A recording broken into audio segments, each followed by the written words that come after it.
Meu nome é Bruna e esse é o meu projeto audiovisual de CTS. O livro base desse projeto é Educação, Meio Ambiente e Comunidade, Experiências do IF Baiano. Organizadora Joana Fidelis da Paixão.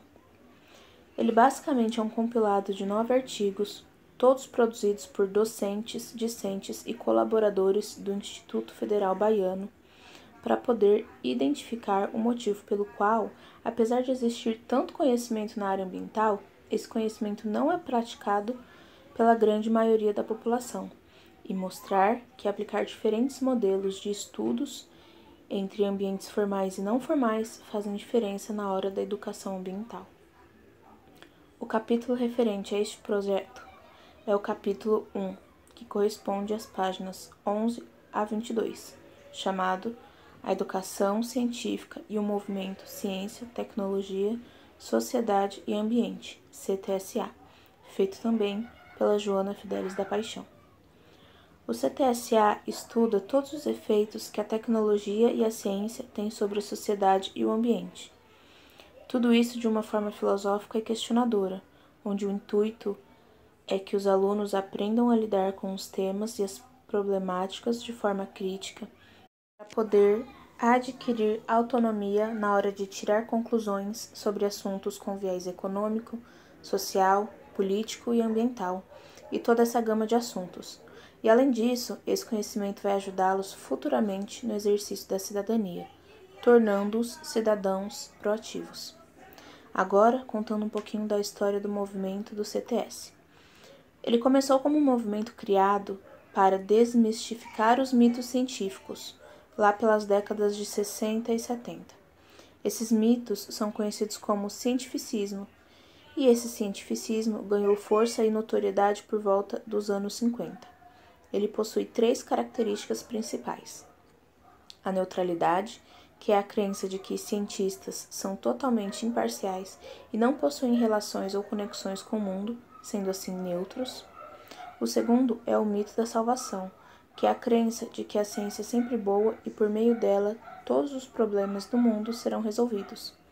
E o terceiro é o determinismo científico, que é a crença de que todo e qualquer conhecimento científico é sempre verdadeiro e inquestionável. Bom, não é muito difícil perceber que são realmente mitos, são mentiras essas crenças do cientificismo. É impossível a ciência ser neutra, pois ela é feita por cientistas. É produzida por humanos que possuem seus próprios interesses. A salvação do mundo não está só na tecnologia, porque senão grande parte dos problemas já teriam sido resolvidos. Se todo conhecimento científico fosse de fato verdadeiro e inquestionável, não seria possível evoluir para outros patamares. Alguns exemplos que põem em prova essas características do cientificismo são que muitas das grandes invenções científicas da história da humanidade foram produzidas em tempos de guerra.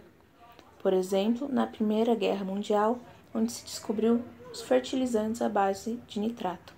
Descoberta essa que se originou a partir da tentativa de obter matéria-prima para a produção de explosivos.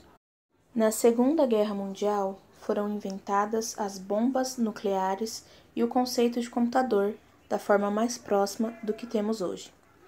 E um terceiro exemplo é a corrida espacial que ocorreu durante a Guerra Fria, que não foi um ato totalmente voltado para o bem da humanidade, e sim para demonstrar a superioridade dos Estados Unidos em relação à União Soviética. Então, não tem nada de muito nobre nessas 4 grandes invenções científicas.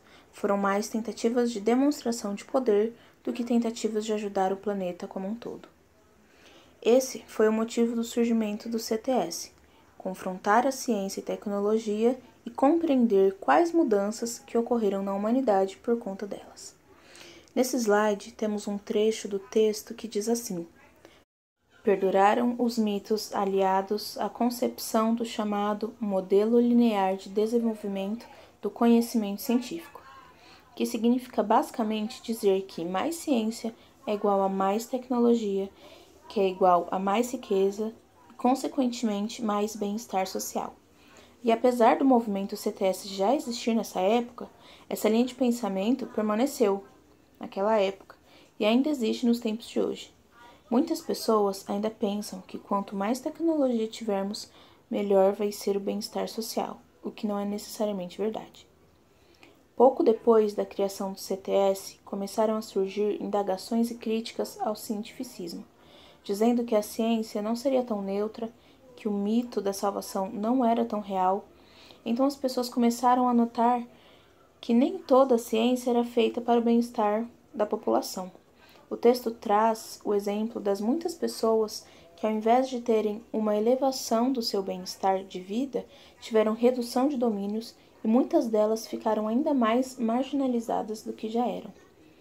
Outros questionamentos como esse, que posteriormente deram origem ao CTSA, foram a superexploração dos recursos naturais e o dano que muitas tecnologias causavam à natureza, problemas éticos que surgiram com novas possibilidades que se abriram, como transplante de órgãos, clonagem e fecundação in vitro. Também foram apontados gastos excessivos com projetos científicos que não trariam um benefício equivalente para a população, e também coisas como o controle social que a tecnologia trazia, a dependência tecnológica dos países menos desenvolvidos, que é algo que ainda hoje permanece. Nós vemos como os países do chamado terceiro mundo acabam sujeitos à demanda de tecnologias do exterior. Foi lá pelas décadas de 70 e 80 que começaram as pesquisas no CTSA, que tinha necessidade de incluir uma vertente ambiental nesse contexto do CTS e contemplar com ele aspectos éticos e morais dos estudantes, trazendo assim conteúdo mais para a realidade de cada aluno, fazendo com que o interesse aumentasse, e com esse incremento de possibilidades foram abertas questões ambientais, questões sobre a qualidade de vida, sobre economia e várias coisas que necessitavam de uma discussão um pouco mais humanista. Alguns efeitos dessa educação com vertente ambiental é que ela começou a ampliar as discussões dentro de áreas mais fechadas e conteudistas, que eram muito focadas em um único propósito, como as tecnologias e engenharias. O CTSA permitiu que esses assuntos não fossem estritamente técnicos. Agora, eles possuem outras visões, outras linhas de pensamento permeando o seu conteúdo. Isso não diminui a necessidade do conhecimento técnico, apenas amplia as visões e coloca a importância do ser humano em igualdade com a parte técnica. Outro efeito do CTSA é que ele estimula essa visão contestadora para com a ciência já existente, fazendo com que os alunos não caiam no determinismo científico. Crença de que todo conhecimento científico é verdadeiro e inquestionável. Apesar de ter uma proposta muito bonita, a prática da educação do CTSA possui algumas limitações. Uma delas é a falta de objetivo claro. No mundo educacional, onde estamos acostumados a ter objetivos bem delimitados, esse teor generalista do CTSA acaba dificultando a implementação nas escolas, restringindo apenas as citações em livros de ciência e a dias especiais no ano, como o Dia da Árvore ou a Semana do Meio Ambiente, por exemplo, o que não é suficiente para alcançar o ensino ambiental satisfatório e muito menos a educação CTSA. Outra limitação é justamente a sua proposta. É um movimento de alfabetização científica para que tanto professores quanto alunos sejam mais metódicos. Porém, também é necessário apresentar as crenças e valores dos alunos, e isso nem sempre é algo fácil de se fazer, principalmente de uma forma saudável, já que trata de assuntos muito controversos. Existem alguns desafios para a implementação do ensino CTSA nas escolas de ensino regular, e uma delas é que, por ser um conteúdo interdisciplinar, pois mexe com consequências e ética, não é possível reservar uma matéria exclusiva para ele. Não é recomendado que se adicione uma nova matéria na grade curricular. O indicado seria integrar esse ensino em todas as disciplinas já existentes, fazendo com que, de fato, atinja a interdisciplinaridade.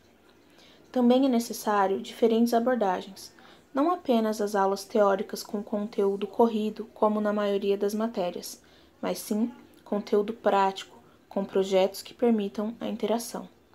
Nos outros capítulos desse livro, é apresentado diversos projetos e mostras culturais que docentes realizaram com o intuito de variar o método de ensino, deixando de uma forma um pouco mais atrativa para o público no geral, fazendo com que elas verdadeiramente se interessem pelo conteúdo.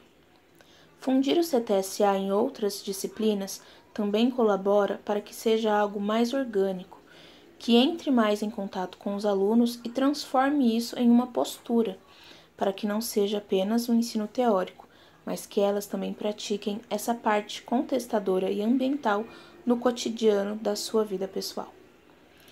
Para que esses dois pontos aconteçam, é preciso que ocorra a superação dos velhos métodos de avaliação, que é basicamente ensinar para que o aluno decore e reproduza na prova. É necessário que exista outra forma de passar o conhecimento e outra forma de avaliar essa aprendizagem, que tem o real objetivo de aprender e levar para a vida. Além dessas mudanças oficiais e legislativas, é necessário também mudar a cabeça da sociedade, pois professores, alunos e a população no geral, desde muito tempo, foram condicionados a esse pensamento que valoriza mais os resultados do que o processo e a aprendizagem de fato. Para finalizar, eu trouxe 2 tirinhas, uma para refletir sobre o progresso. Até que ponto esse tipo de progresso é benéfico? Até onde ele é uma coisa boa, tanto para a gente quanto para o meio ambiente? Nós, como o coletivo humanidade, acabamos perdendo a conexão com a natureza e a percepção de que fazemos parte dela como qualquer outro organismo vivo e que dependemos dessa natureza para sobreviver. E a segunda e última tirinha é para fazer uma reflexão sobre o consumismo. Sempre falamos sobre um mundo melhor e mais ecologicamente saudável, com o uso dos 3 R's, por exemplo, que é algo que aprendemos quando criança, mas que na verdade é algo da boca para fora. Não é todo mundo que está disposto a abrir mão de coisas que muitas vezes são simples, mas que são comodidades que temos e que acabamos não querendo abrir mão. De fato, o Estado precisa implementar medidas e facilidades para nos ajudar a fazer essas mudanças, mas também precisamos individualmente pensar sobre nossos atos, com pequenas ações como, por exemplo, consumir menos produtos que utilizem o fruto da palma, pois a plantação de palma está substituindo as florestas nativas dos orangotangos e de outros animais, consequentemente os matando. Ou também usar cadernos feitos a partir de papel reciclado e comprar apenas refrigerantes com embalagens retornáveis, já que as garrafas PET são a maior parte do lixo plástico marinho. E assim eu termino a minha apresentação. Tchau, tchau!